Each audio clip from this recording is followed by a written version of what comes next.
warahmatullahi wabarakatuh. Selamat malam, teman-teman.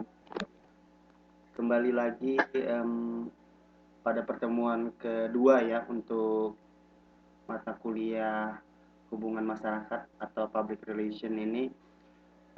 Untuk pertemuan tuton malam ini kita akan membahas lebih spesifik lagi tentang apa aja sih yang dikerjakan oleh seorang humas. Kemudian nanti kita akan lihat juga bagaimana humas itu di dalam suatu organisasi. Jadi kalau yang sebelumnya kan saya gambarkan secara umum, bisa di organisasi, bisa di perusahaan atau yang lain-lain. Tapi kalau kali ini kita lebih spesifik lagi ke organisasinya. Nanti juga akan saya jelaskan posisinya humas ini kalau di struktur organisasi di mananya sih gitu kan. Kemarin juga udah sepintas saya jelaskan, tapi hari ini kita lebih spesifik lagi. Oke, kita mulai aja ya.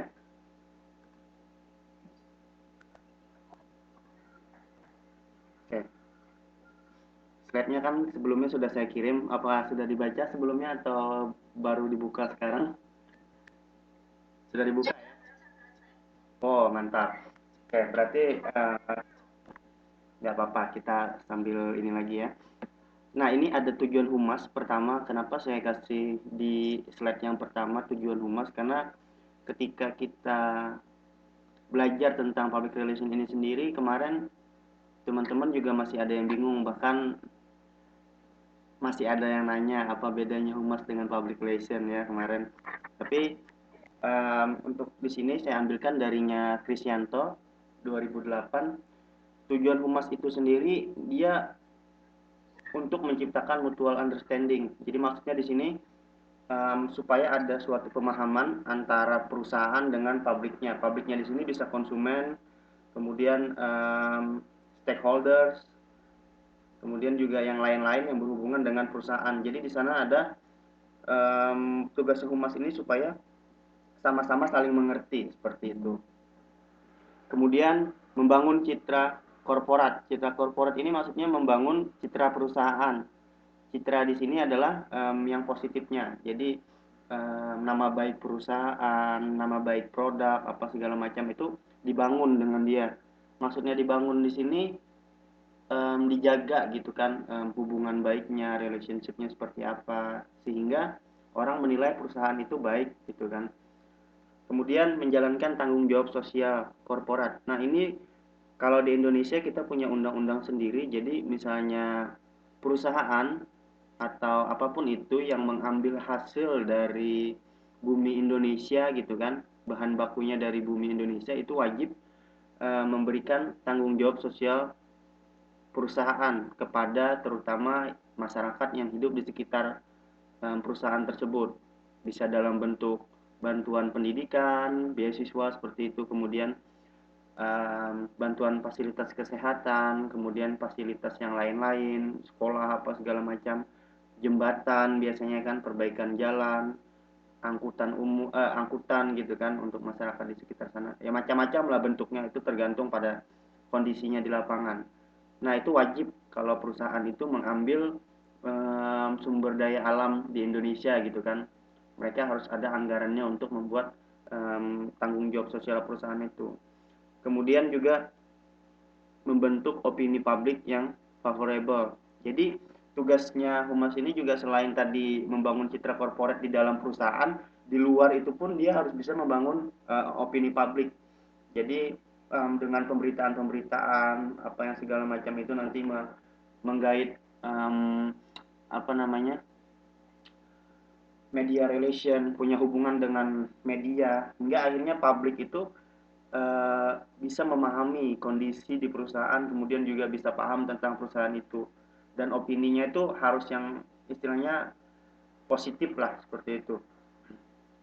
Yang terakhir di dalam Krisnyanto ini dia menyebutkan juga goodwill. Kalau di ahli-ahli yang lain juga goodwill ini ada gitu ya, dan kerjasama. Jadi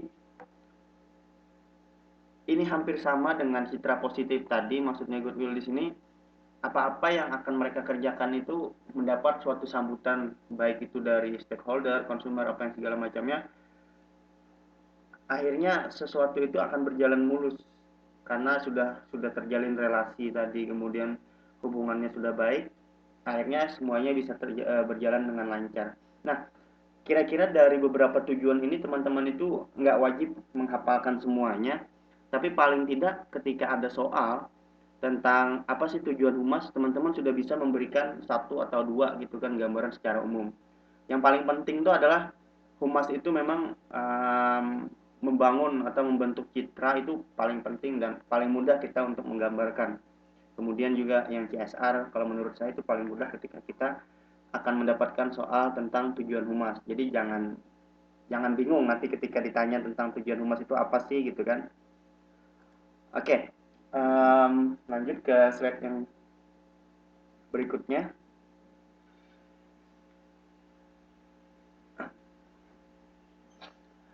Nah, ini prosesnya ya. Kalau tadi secara spesifik, ini yang universalnya, secara generalnya, ini juga lebih mudah untuk dihafal ya. Jadi secara general, universalnya, mereka mengatakan humas itu atau public relation untuk menciptakan, memelihara, meningkatkan, dan memperbaiki citra organisasi atau perusahaan di mata publik yang sesuai dengan kondisi-kondisi daripada publik yang bersangkutan. Nah, ini lebih mudah sebenarnya kalaupun mau diingat atau ditambah-tambahin terserah gitu kan. Tapi kalau yang tadi secara spesifik, yang ini lebih general tujuan humasnya. Jadi nanti terserah yang mana yang mau diingat-ingat atau dipahami atau mau ditambah-tambahkan itu terserah. Yang penting mengacu kepada yang kedua ini, baik tadi secara spesifik tujuannya atau secara universal. Tujuannya itu tadi yaitu lebih kepada citra mereka. Menciptakan, memelihara, meningkatkan, memperbaiki. Semuanya itu ujung-ujungnya itu adalah citra tadi. Nah, perlu diingat nanti ketika fungsi itu berbeda dengan tujuan ya. Jadi jangan keliru lagi. Nanti diminta tujuan malah yang diberikan adalah fungsi-fungsi humas atau fungsi VR. Jadi jangan kebalik, jangan ketukar. Ada fungsi konstruktif. Nah, konstruktif ini sendiri kalau di dalam suatu perusahaan atau organisasi dia mempersiapkan apa namanya? Di sini juga dilihat berperan dalam menyiapkan mental publik untuk menerima kebijakan organisasi, lembaga atau sebaliknya. Jadi contohnya seperti ini. Ketika ada suatu kebijakan yang itu akan membuat masyarakat atau konsumen kita keberatan, itu dipersiapkan dulu oleh humas. Jadi bukan semerta-merta misalnya ada kenaikan harga langsung aja dinaikin, enggak. Mereka akan membuat suatu kegiatan kemudian atau suatu pemberitahuan apa segala macamnya sehingga masyarakat itu tidak terkejut lagi atau karyawan atau yang lainnya yang berhubungan dengan organisasi mereka tidak terkejut. Jadi pelan-pelan gitu diarahkan hingga akhirnya mereka bisa menerima oh oke ada sesuatu yang berubah dan ini nih nggak langsung gitu loh.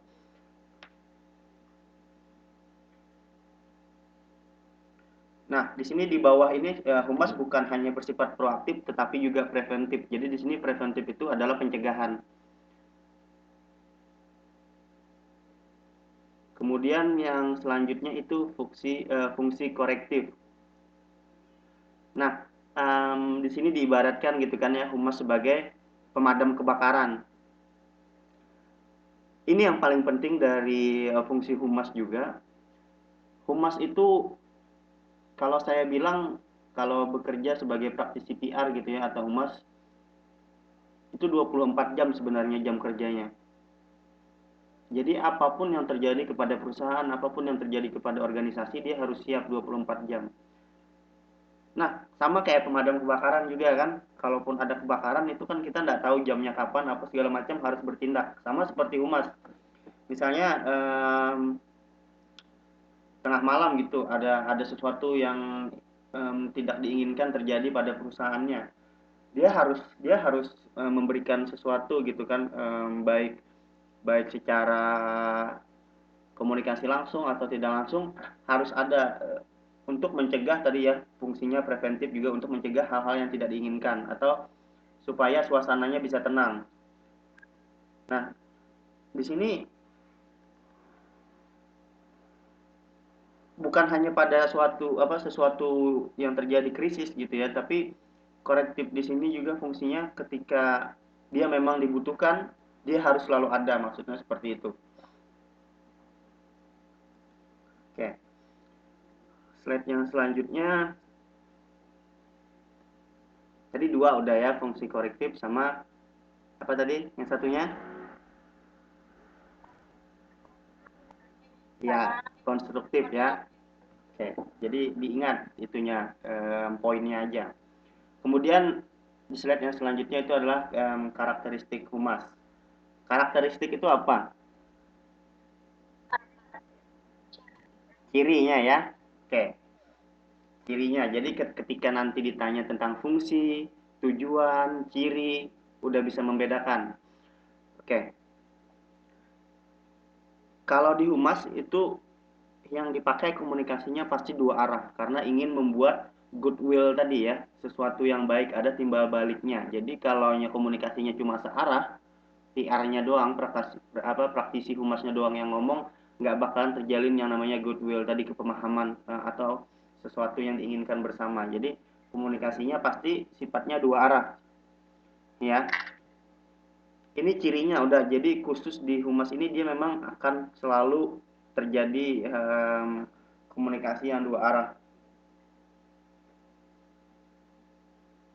Walaupun tidak langsung komunikasinya misalnya melalui surat, bulletin, media, internal rapat dan sebagainya, tapi pasti ada mereka memberikan semacam kesempatan untuk orang atau karyawan untuk karyawan atau anggota organisasi untuk bisa apa namanya memberikan feedback. Jadi memang sifatnya dua arah kalau untuk ciri humas yang pertama.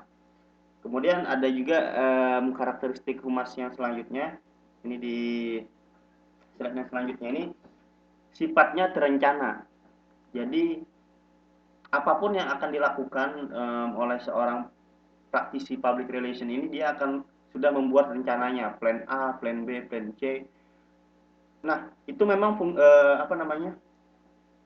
Ciri-ciri humas tadi seperti itu. Jadi semuanya itu terencana. Kalau tidak terencana itu bukan humas ya. Jadi memang dia sifatnya itu sudah terencana betul. Sudah dipikirkan, kemudian sudah manajemennya sudah ada, misalnya kegiatan ini budgetnya segini, panitianya ini, kemudian jamnya jam berapa, apa segala macam itu mereka sudah persiapkan. Nah, jadi ketika ada kegiatan, sebelum kegiatan itu mereka sudah mempersiapkan tentang itu.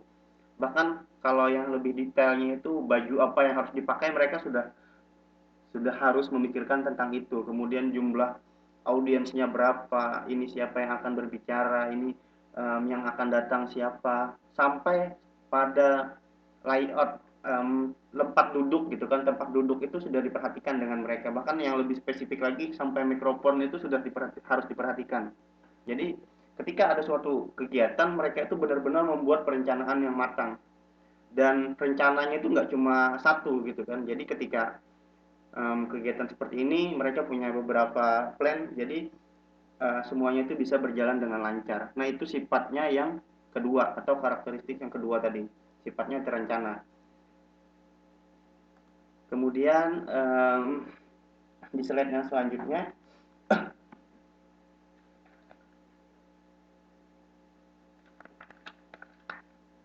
bisa dilihat di sini berorientasi pada organisasi atau lembaga. Nah, maksudnya di sini humas itu tidak bisa berdiri sendiri juga, misalnya gitu kan. Pasti dia di bawah suatu perusahaan atau organisasi karena dia termasuk di dalamnya gitu ya, salah satu unsur gitu. Nah, maksudnya di sini juga kalau di dalam marketing di sini ya, saya kasih tahu tadi, kalau marketing kan misalnya komunikasi pemasaran apa segala macam itu sudah jelas untuk memasarkan suatu produk. Nah, sekarang di sini nanti akan muncul suatu pertanyaan, apa sih bedanya marketing dengan public relation? Apakah mereka sama-sama harus menjual produk gitu kan, memasarkan suatu produk, Nanti kita akan bahas perbedaan marketing dengan PR di sini. Tapi di sini saya sudah ada gambarkan gitu kan, sedikit gambarannya di sini. Tujuannya PR ini mereka tidak berorientasi pada seberapa banyak barang yang bisa dijual atau produk yang bisa dijual dari perusahaan, tapi lebih kepada gimana sih membangun yang namanya nanti brand loyalty, kemudian brand awareness-nya, sehingga orang itu selalu ingin membeli produk itu gitu kan. Kalau marketing kan intinya penjualan, intinya produk itu laku, bisa dipasarkan apa segala macam. Tapi kalau PR memang mereka menjual juga, tapi targetnya bukan seberapa banyak barang yang dijual, tapi bagaimana caranya orang bisa mengenal dengan produk itu, kemudian orang mau terus berlangganan, orang mau terus memakai produk itu. Nah, jadi itu gambaran secara umumnya, nanti kita bisa cari lagi yang lainnya ya. Kemudian di slide yang selanjutnya juga saya agak cepat ngejelasinnya karena slide yang malam ini itu agak banyak ya. Kalau biasanya cuma 13 sampai 15 slide, yang ini tuh 28. Jadi nggak apa-apa, kita agak cepat dulu, nanti kalau mau ditanyakan bisa kita balik lagi gitu kan. Oke, yang selanjutnya itulah sasarannya adalah publik. Jadi cirinya atau karakteristiknya dia memiliki sasaran. Sasarannya itu adalah publik atau orang banyak seperti itu ya. Namanya aja kan sudah public relation, hubungan masyarakat. Jadi jelas targetnya itu adalah masyarakatnya itu atau publik gitu ya. Ini di sini ditekankan bukanlah perorangan, tetapi melainkan publik, yaitu suatu kelompok dalam masyarakat yang memiliki karakteristik kepentingan yang sama, baik publik internal maupun publik eksternal. Publik internal itu yang di dalam perusahaan atau di dalam organisasi itu. Kemudian publik eksternalnya bisa konsumen, kemudian stakeholders, pemegang saham atau yang lain-lain gitu ya. Jadi harus bisa dibedakan, publiknya ada dua, kemudian dia tidak keperorangan gitu ya cirinya itu. Jadi sasarannya itu ada publik, dan publik itu ada dua, internal dan eksternal. Nanti publik internalnya apa, publik eksternalnya apa, itu harus bisa dijelaskan. Oke, lanjut lagi.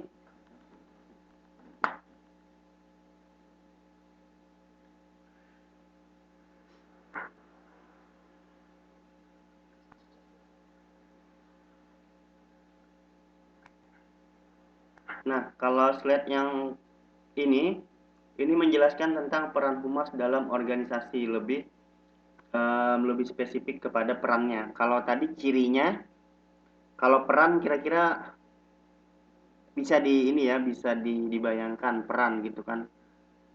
Kalau ciri kan secara umum ciri PR itu seperti ini, tapi kalau peran itu sudah masuk ke dalam ranah apa yang harus mereka lakukan. Misalnya jadi apa, syuting film gitu kan, oh peranmu antagonis, peranmu ini. Jadi di dalam PR sendiri, di dalam organisasi itu dia punya peran. Yang pertama itu adalah communication technician. Di sini maksudnya sebagai teknisi komunikasi ini, dia harus memiliki kemampuan atau skill untuk berkomunikasi. Itu jelasnya. Yang pertama skill untuk berbicara di depan umum, public speaking, kemudian kemampuan menulis. Nah, itu nanti akan masuk ke dalam jurnalistik atau media relation. Jadi tetap mereka harus menulis. Kemudian ada juga yang paling penting itu adalah untuk mengambil suatu keputusan. Jadi mereka pasti dilibatkan untuk mengambil keputusan. Walaupun mereka bukan yang memutuskan, tapi mereka pasti akan dimintai bukan pertanggungjawaban apa maksudnya, pasti akan dimintai bagaimana ini nasihatnya, kemudian bagaimana masukannya agar perusahaan kita seperti ini atau bisa lebih maju bagaimana. Jadi mereka selalu dilibatkan. Nih di sini saya di poin terakhir saya bilang mereka sebagai the last to know. Maksudnya di sini mereka tuh akan menjadi orang yang terakhir untuk mengetahui apapun yang terjadi di perusahaan. Sebelum itu dilontarkan ke publik atau ke orang banyak, mereka dulu tahu gitu loh. Nah, jadi kalau ada humas di baik itu di daerah kita kemudian atau di instansi pemerintahan kita, mereka tidak dilibatkan untuk mengambil suatu keputusan atau yang lainnya, berarti perannya belum sampai. Dan kebanyakan memang di Indonesia peran humas ini sendiri masih kurang disadari gitu loh. Jadi kebanyakan mereka masih terpaku pada yang namanya mengkliping pemberitaan, kemudian membacakan apa namanya, misalnya ada Pak Bupati, Pak Gubernur yang tidak bisa berhadir lalu diwakilkan dengan mereka gitu kan untuk membacakan isi ininya, pidatonya. Itu masih masih terbatas sih seperti itu kalau saya lihat gitu ya, dan kebanyakan memang seperti itu. Saya bahkan ada baca beberapa jurnal tentang itu, masih ya masih itu masalahnya di Indonesia. Tapi kalau untuk di beberapa negara lain, negara maju, kemudian um, yang paling berkembang PR ini di Amerika, itu sudah luas sekali ininya ya, peran humas ini di dalam organisasi maupun di dalam perusahaan. Oke, itu peran yang pertama ya, sebagai communication technician atau teknisi komunikasi. Kemudian expert press cyber. Press cyber ini bisa dibilang nanti apa namanya, suatu perencanaan pengembangan program gitu ya, dan di sana itu harus ada yang bertanggung jawab. Nah, yang bertanggung jawab itu adalah PR itu tadi, si praktisi PR tadi kan. Misalnya ada program apa, ya dia gitu kan. Selain misalnya ada ketua pelaksana gitu kan. Nah, selain ketua pelaksana itu, ketua pelaksana kan nanti sebagai yang mengambil keputusan, tapi untuk yang lain-lainnya itu PR itu yang apa namanya, yang harus bertanggung jawab.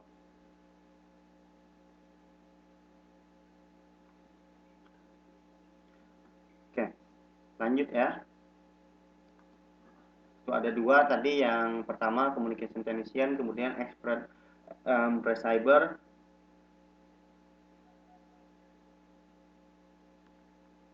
Yang selanjutnya yang ketiga itu sebagai fasilitator dalam berkomunikasi. Jadi semua informasi itu ada di hubungan masyarakat ini atau public relation. Jadi dia akan menjadi pendengar setia gitu kan. Nah, dari yang apa yang dia dengarkan, informasi yang dia tangkap itu akan diolah nanti, kemudian akan diinterpreter di sini, maksudnya nanti akan diterjemahkan melalui media gitu kan, antara organisasi dan publiknya. Jadi semacam melihat, contohnya misalnya dari pihak karyawan banyak mengeluh, dia akan mendengarkan saja, mendengarkan dulu, tidak akan memberikan suatu arahan atau apa, dia hanya mendengarkan. Misalnya karyawan mengeluh tentang jam kerja yang berlebihan, kemudian kekurangan apa namanya gaji atau segala macam, dia akan mendengarkan dulu, kemudian dihubungkan ke top manajemen, dan dia akan menerjemahkan bahasanya karyawan itu. Bahasanya karyawan misalnya, kenapa sih kami jam kerjanya padat tapi gajinya sedikit. Nah, dia tidak akan menyampaikan seperti itu kepada top manajemen. Sebagai fasilitator yang baik, dia akan memberikan pencerahan. Jadi gitu kan, misalnya dia bicaranya lebih formal, misalnya berdasarkan hemat kami selama ini, kemudian juga ada beberapa diskusi dari teman-teman karyawan, nampaknya kita perlu mengkaji lagi tentang sistem kinerja karyawan, kemudian jam kerja mereka, kemudian kita lihat juga. Jadi mereka tidak semerta-merta apa yang disampaikan oleh karyawan itu langsung mereka copy, kemudian mereka sampaikan. Tidak, mereka akan membangun sesuatu dulu. Jadi ada hubungan yang akan dibangun antara si karyawan dengan atasan. Akhirnya di sana atasannya pun merasa, oh iya benar ya, mereka jamnya kelebihan, kemudian juga um, apa namanya, ada sesuatu yang harus dikasih ke mereka gitu kan sebagai penghargaan atau reward. Nah akhirnya di sini akan ada suatu kesepakatan gitu kan antara kedua belah pihak, dan itu ditengahi oleh public relation tadi. Nah, jadi fungsinya sebagai communication facilitator. Oke. Yang ketiga, kemudian di slide selanjutnya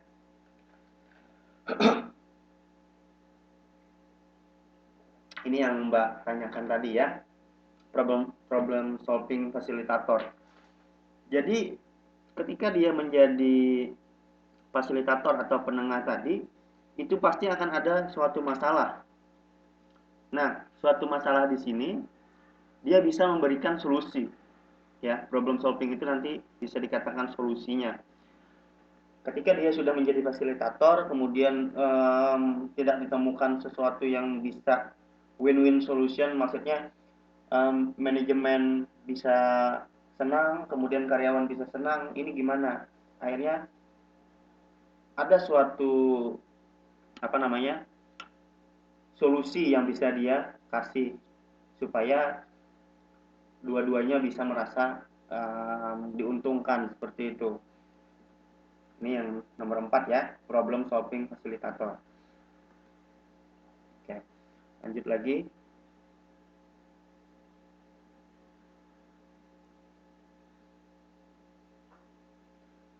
Sekarang kita ke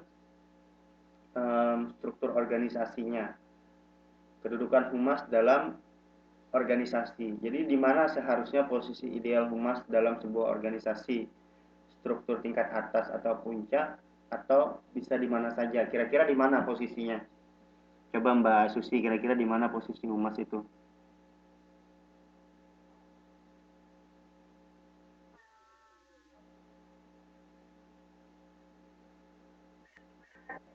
Bisa di mana aja ya. Kalau Mbak Sri gimana kira-kira?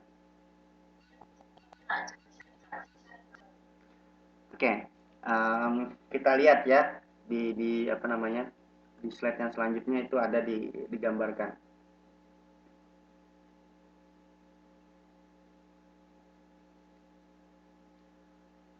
Oke, sebelum ke yang gambaran slide tadi, saya bilang dulu, um, sebenarnya mereka di luar struktur organisasi itu sendiri, tapi masih terhubung di luar, tapi mereka masih terhubung. Jadi misalnya ada suatu struktur organisasinya, nah mereka itu ada lagi struktur organisasi yang lain, jadi dua, tapi nanti ada garis pemisah putus-putus. Nah, struktur organisasi untuk manajemen, kemudian misalnya supervisor, di bawahnya karyawan, nah mereka itu lain lagi nanti. Jadi ada top manajemen untuk public relation sendiri, kemudian ada anggotanya sendiri untuk public relation itu. Jadi mereka mempunyai departemen sendiri, departemen public relation. Nah, itu nanti bisa bawahnya bisa ada, atau mereka bersampingan dengan human resource development seperti itu. Jadi posisinya itu hampir sejajar dengan top manajemen. Jadi kalau bisa di mana aja itu bisa dikatakan salah ya. Jadi bisa yang lebih tepatnya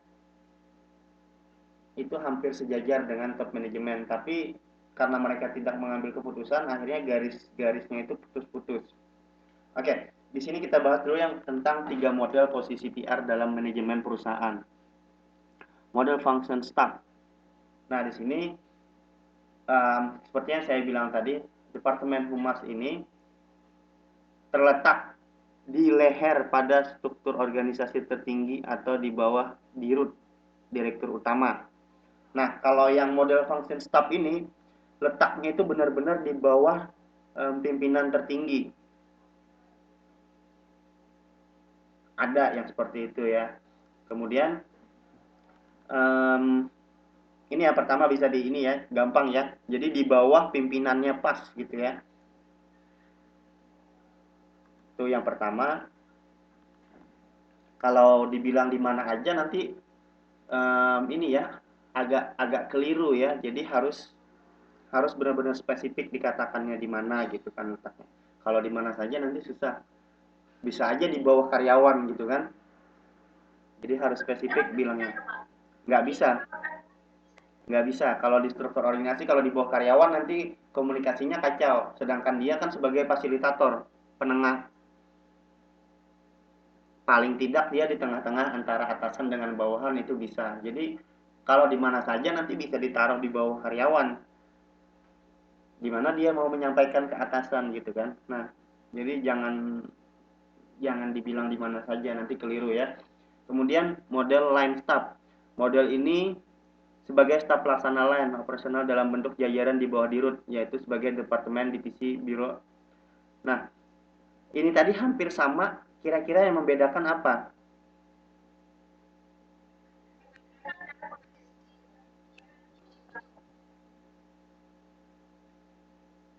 Kalau tadi kan di bawahnya langsung direktur ya. Nah, kalau ini masih masih di bawah direktur, ada lagi divisi gitu ya. Nah, di divisi itulah mereka. Kenapa? Oke, contohnya nanti saya kasih lihat di ini ya, di slide selanjutnya ya. Tapi bisa dibedakan dulu ya, yang pertama tadi dengan yang kedua, model line staff ini ya. Oke, kita lanjut lagi.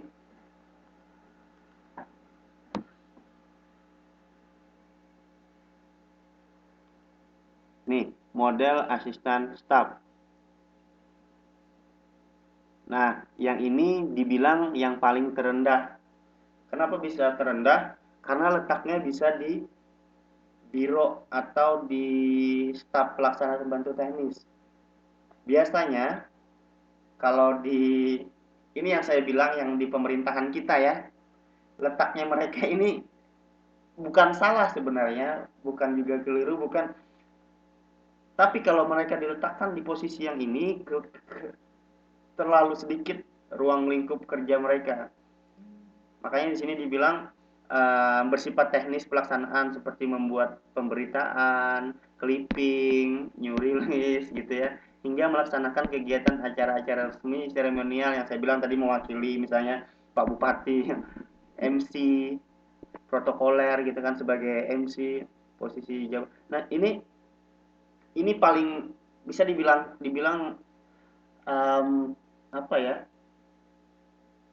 Yang paling inilah bukan juga karena memang include di situ tapi terbatas akhirnya pekerjaan mereka di sini kalau yang cuma di asisten staf ahli ini ya modelnya cuma di situ-situ aja. Ini yang terjadi di pemerintahan kita.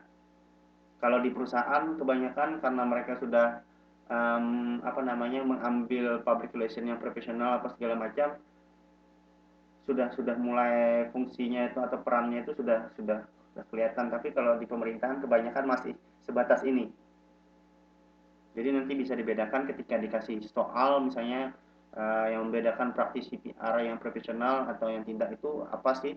Bisa dilihat dari perannya itu sendiri ya. Oke, lanjut.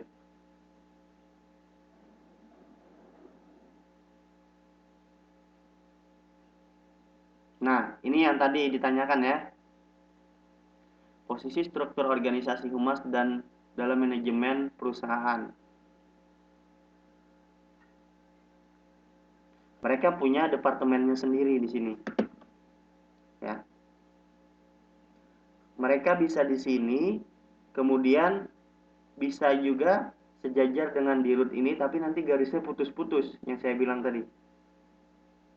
Nah, mereka di luar dari strukturnya ini. Tapi kalau yang ini, mereka di bawah, ya, um, sejajar dengan departemen yang lain. Jadi ada departemen pemasaran. Departemen pemasaran ini intinya nanti yang marketingnya ya, semuanya ya.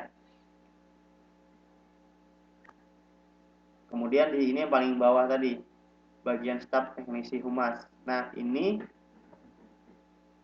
yang saya bilang tadi yang terbatas. Mereka pekerjaannya itu hanya yang teknis-teknisnya saja. Oke, lanjut lagi ya.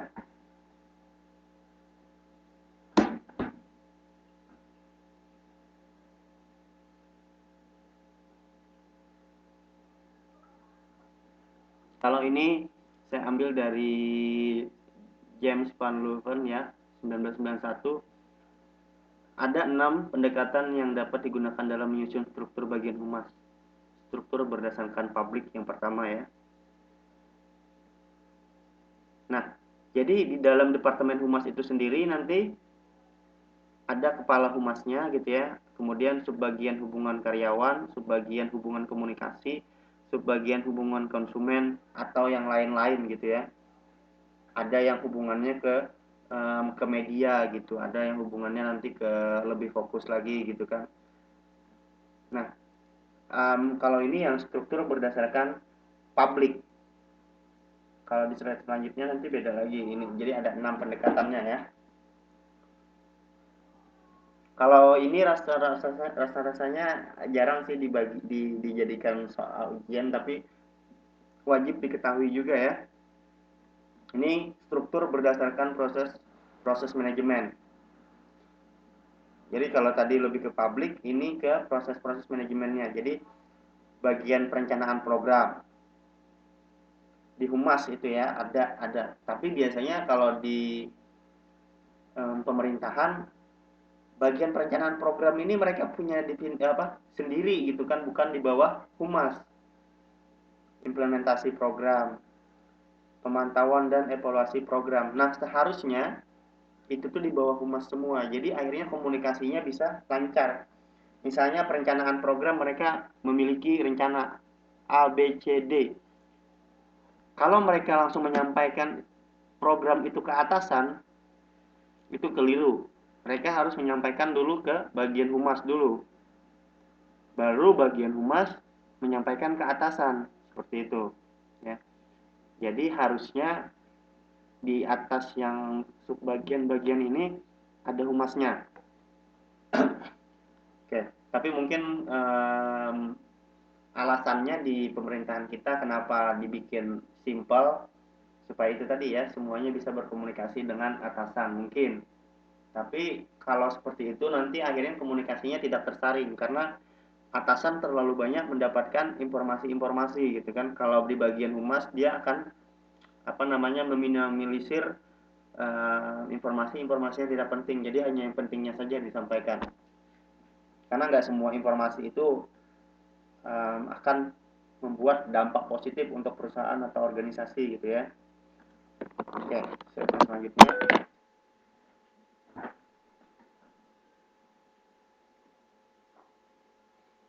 Kalau ini untuk yang teknik-teknik komunikasinya ya. Sama kayak yang tadi, ini yang saya bilang tadi yang pelayanan media. Jadi ketika ada acara gitu ya, ada acara kegiatan bupati misalnya gitu kan. Mereka subbagian pelayanan media ini akan menghubungi radio, kemudian akan menghubungi televisi-televisi bahwa Pak Bupati nanti akan mengadakan safari Ramadan contohnya gitu kan ke desa ini kalau mau diliput silahkan. Nah mereka mengirim surat itu gitu kan, mengirim segala macamnya pemberitahuan, akhirnya karyawan wartawan bisa meliput. Nah setelah mereka punya itu disampaikan ke humas, humas juga menerima itu, nanti akan disampaikan Pak nanti ada televisi loh yang meliput, kemudian ada radio ini nanti tolong disapa mereka gitu kan. Jadi waktu menyampaikan pidato apa segala macam, akhirnya Pak Bupatinya bisa melihat oh kamera ini dari wartawan apa segala macam, dia nggak kaget lagi gitu kan yang meliput siapa, jangan-jangan nanti ada wartawan abal-abal gitu yang ikut meliput. Nah itu akan menghindari gitu ya. Kemudian sub bagian penerbitan misalnya ada press release atau semacam bulletin tahunan yang disampaikan hasil kinerja laporan. Tapi kebanyakan kalau di Indonesia ya sub bagian penerbitan ini nanti ujung-ujungnya yang diproduksi apa kalender tahunan atau yang awal tahun ya. dibikin foto-foto kegiatan Pak Bupati atau apa gitu, ada gambar-gambarnya, kemudian dibikin kalender. Seharusnya bisa lebih dari itu ya. Kemudian subbagian media audio visual. Jadi nanti misalnya ada acara-acara tadi ya yang meliput apa segala macam, itu mereka akan menghimpun data-data tersebut yang ada rekamannya, ada apanya, itu nanti disimpan gitu. Nah, mereka yang subbagian inilah yang menyimpan seperti itu ya. Oke, lanjut lagi. Itu yang teknik-teknik komunikasi ya. Nah, yang ini berdasarkan letak geografis atau cabang perusahaan. Kalau ini contoh yang baik itu maksud bukan contoh yang baik. Contoh yang bisa saya ambil misalnya Gojek ya. Nah, Gojek kan ada di Jabodetabek, kemudian di Bandung juga, di Bali atau yang lain-lainnya, kota-kota besar lah ya di Indonesia kan sudah ada Gojek gitu ya. Misalnya mereka sama seperti ini, nanti mereka akan laporan yang Jabodetabek, laporan dulu ke humasnya, oh terjadi misalnya terjadi apa gitu kan, kayak baru-baru sekarang lagi ribut gitu ya dengan supir angkot. Kemudian disampaikan informasinya kepada humas, humas menyampaikan kepada CEO-nya atau direkturnya seperti ini. Kemudian yang lain juga. Nah, ini berdasarkan letak geografis. Jadi letak wilayahnya aja. Jadi di mana ada Gojek, di situ ada nanti subbagiannya. Tapi yang intinya itu nanti ya misalnya kantornya di Jakarta, mereka akan laporan ke bagian humas yang di Jakarta ini. Nah, ini gampang ya. Jadi tinggal tergantung daerahnya di mana gitu ya, geografisnya di mana. Oke, lanjut lagi.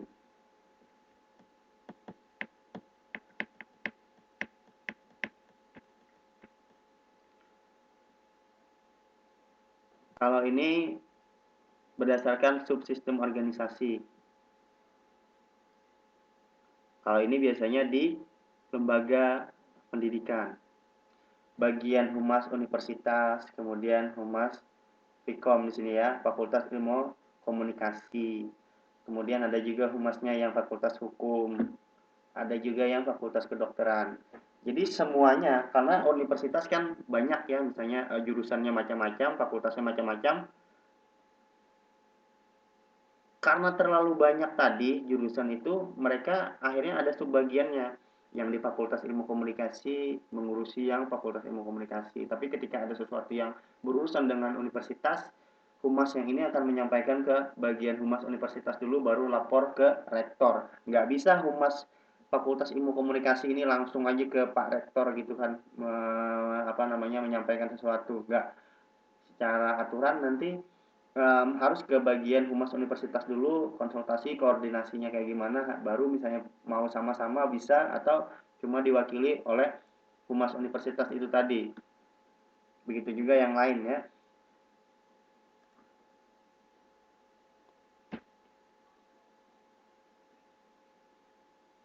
Oke, lanjut lagi ke slide yang selanjutnya.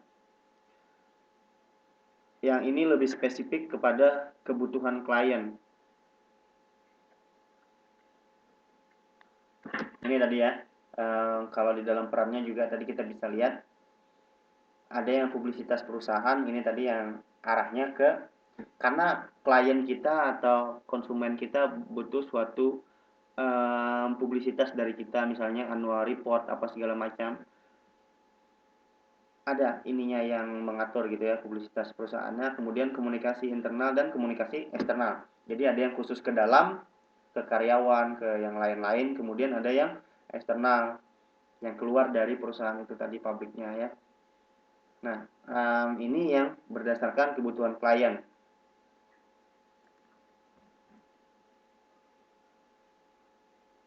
Oke, lanjut lagi ya. Nah, itu sudah habis tadi. Jadi itu tadi di luar dari organisasi yang intinya. Jadi ketika yang misalnya sebelah kiri ini organisasi inti, direktur, kemudian supervisor apa segala macam sampai ke bawah. Nah, mereka ini di sampingnya tapi garisnya putus-putus. Ya, jadi ada subnya lagi. Jadi tergantung. Jadi jangan jangan lagi nanti jangan keliru lagi ya. Bisa di mana aja, jangan.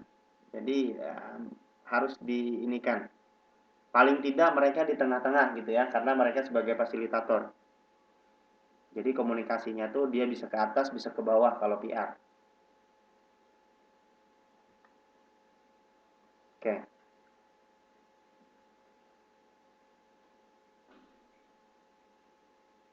Kalau ini yang MPR sama CPR ya. Corporate sama manajemen PR ya. Nah, bedanya kenapa? Corporate untuk perusahaan. Bukan, bukan. Ini maksudnya manajemen public relation.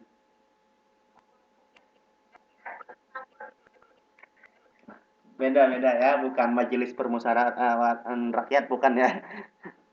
Di sini maksudnya manajemen public relation. Nah, ini bisa dilihat sendiri nanti ya perbedaannya apa. Um, tapi kalau yang kita lebih spesifikkan biasanya itu lebih kepada yang CPR-nya ini, karena hubungannya nanti mereka dengan pemerintah ya untuk inilah mereka juga bisa lobby, mempercepat proses prosedur perizinan, memperoleh dukungan moral dari pemerintah, kemudian izin-izin legal lainnya.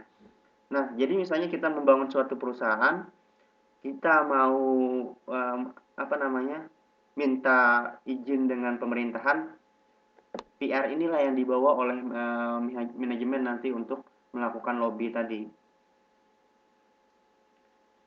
Jadi supaya ada izinnya apa segala macam itu mereka gitu kan. Kemudian kalau dengan komunitas masalah polusi, keamanan apa segala macam itu mereka juga yang akan turut andil gitu ya. Media tadi sudah saya bilang juga untuk press release, press conference, media tour, interview, jurnalisme, foto sampai yang lain-lain itu mereka ada gitu ya.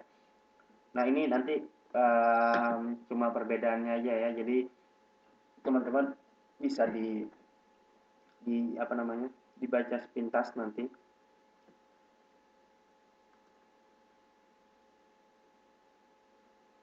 Lanjut lagi.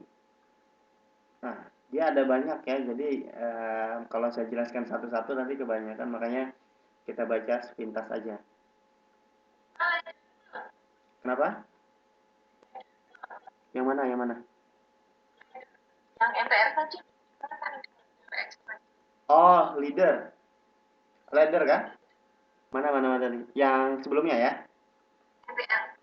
Oke, saya balik lagi. Ini memposisikan perusahaan sebagai leader atau expert. Leader itu maksudnya pimpinan gitu ya?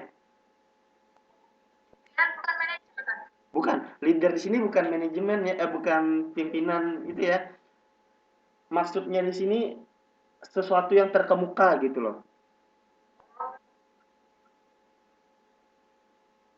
Jadi punya perusahaan, dia akan memposisikan perusahaan itu sebagai yang di depan gitu loh. Bukan pimpinan perusahaan itu. Kalau expert itu yang ahli, memposisikan perusahaan itu sebagai yang ahli. Jadi yang terkemuka dengan yang ahli seperti itu.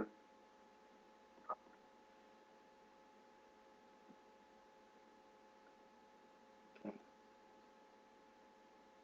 Lanjut lagi ya. Sedikit lagi slide-nya habis, nanti kita bisa diskusi panjang.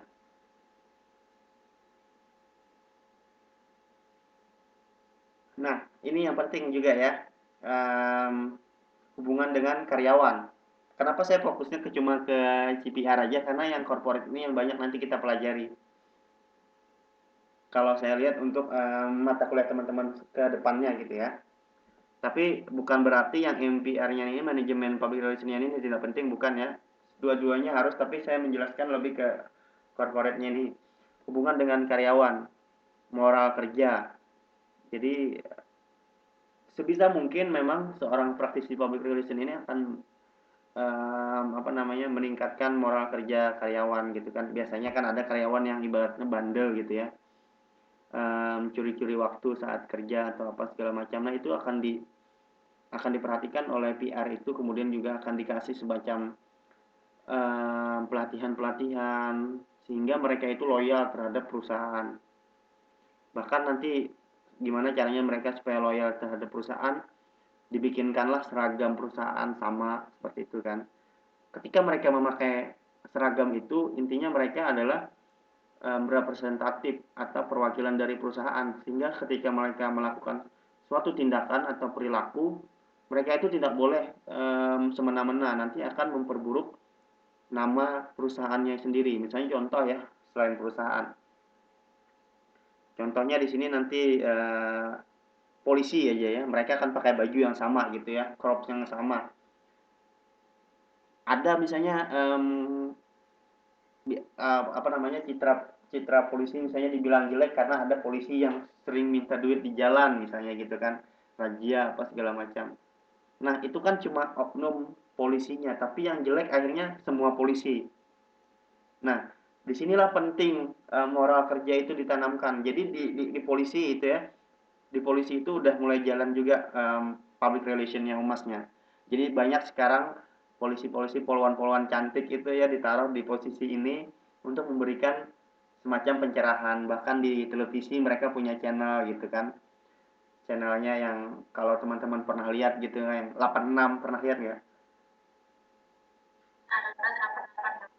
Iya itu ya, ada acara itu yang tentang kegiatan mereka seperti itu. Itu kan untuk memperlihatkan citra positif mereka gitu kan, karena selama ini citra polisi sudah dianggap jelek karena kebanyakan oknum yang menyalahgunakan gitu ya. Itu kalau tadi contohnya ke yang polisi.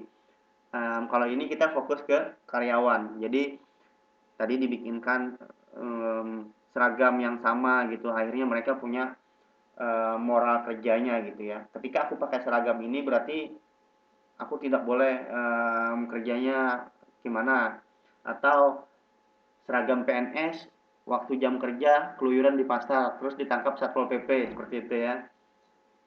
Harusnya yang pakai seragam PNS jam kerja harus di kantor, ini kenapa ada di pasar, nah misalnya seperti itu.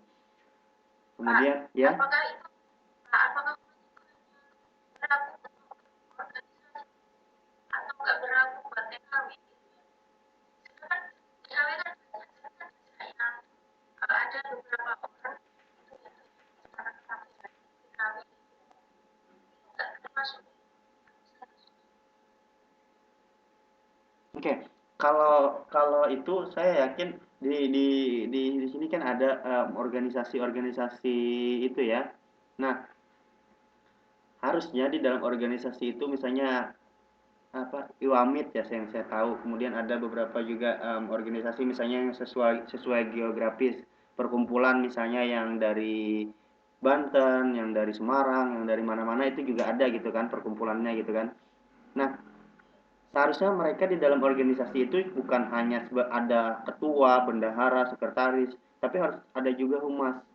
Humas di sini misalnya nanti ketika ada kegiatan, mereka yang bikin perencanaan, mereka yang bikin budgetnya, kemudian menyampaikan kegiatan kami ini loh, misalnya di media sosial, pengajian, kemudian kalau yang terakhir kemarin saya lihat Iwamit itu mendatangkan kiai siapa saya lupa gitu kan, ada kegiatan yang sifatnya sosial seperti itu.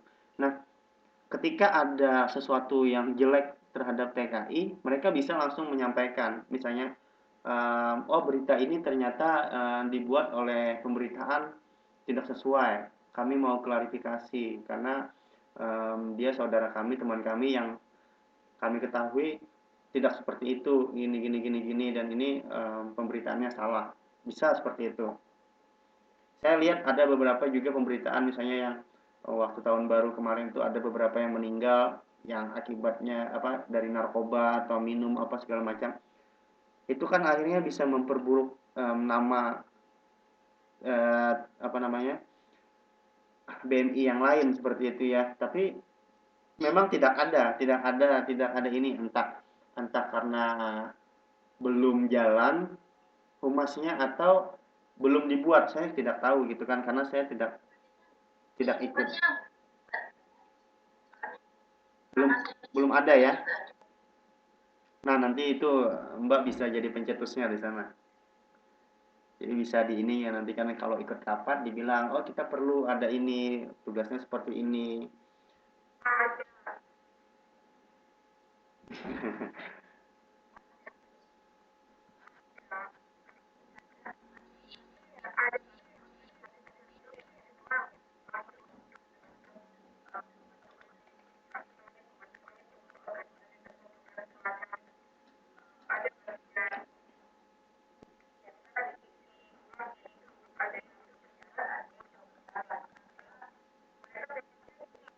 Karena saya ini bedanya ini kan orang TKW, mana bisa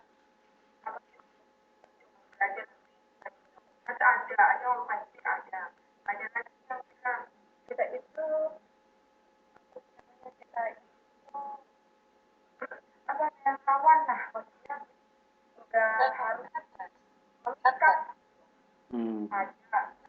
Soalnya saya pernah masuk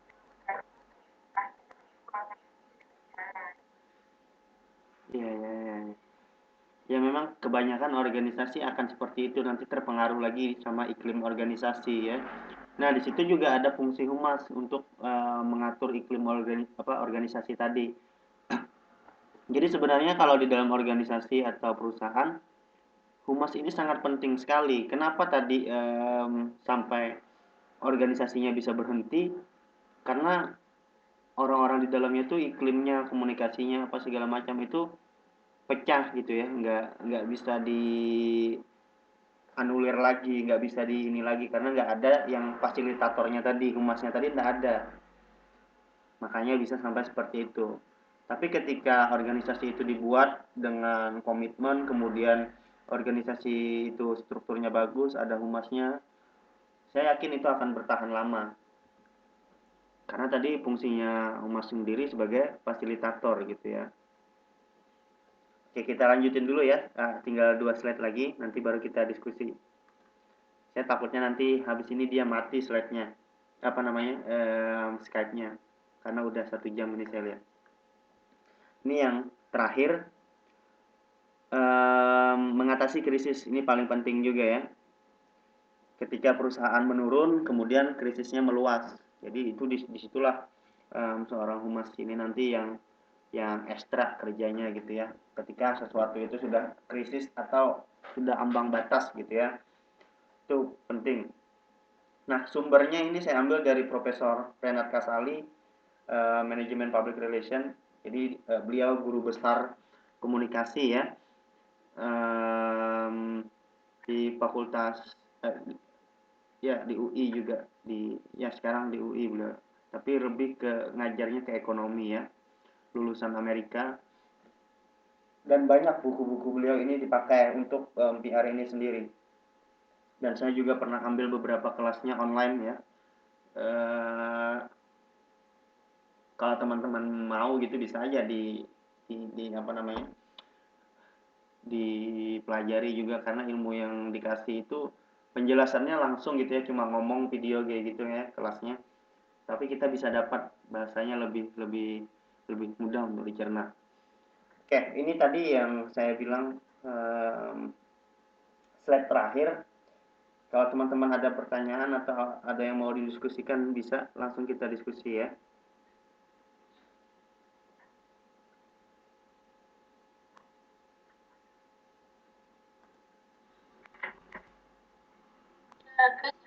Ya,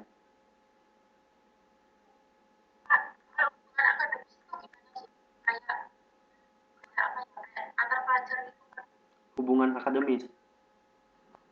Ya, kalau hubungan akademis itu ya yang ada di lingkungan akademis. Jadi hubungan pelajar dengan pelajar, guru dengan guru, kemudian mahasiswa dengan mahasiswa atau mahasiswa dengan dosen. Seperti itu, hubungan yang sifatnya di dalam ruang lingkup akademis.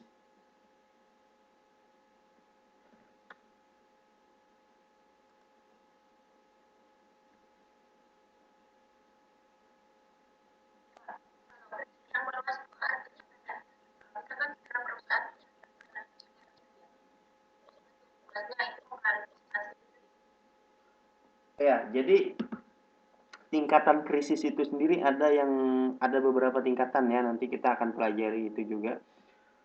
Jadi kalau krisisnya sudah akut, nah itu yang paling bahaya ya. Kalau kayak orang sakit juga kalau sudah akut gitu itu bahaya banget sudah ya sakitnya, misalnya stadium 4 sudah gitu ya. Nah, jadi sebelum itu terjadi, humas itu sudah menyadari itu dan sudah mulai mencari ininya, solusi-solusi terbaiknya. Jadi ketika semakin meluas, berarti ada sesuatu yang salah di situ dan harus diperbaiki.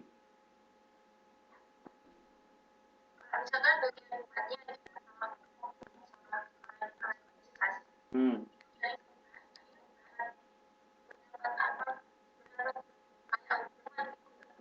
enggak. Jadi ketika ini bagus pertanyaannya ya.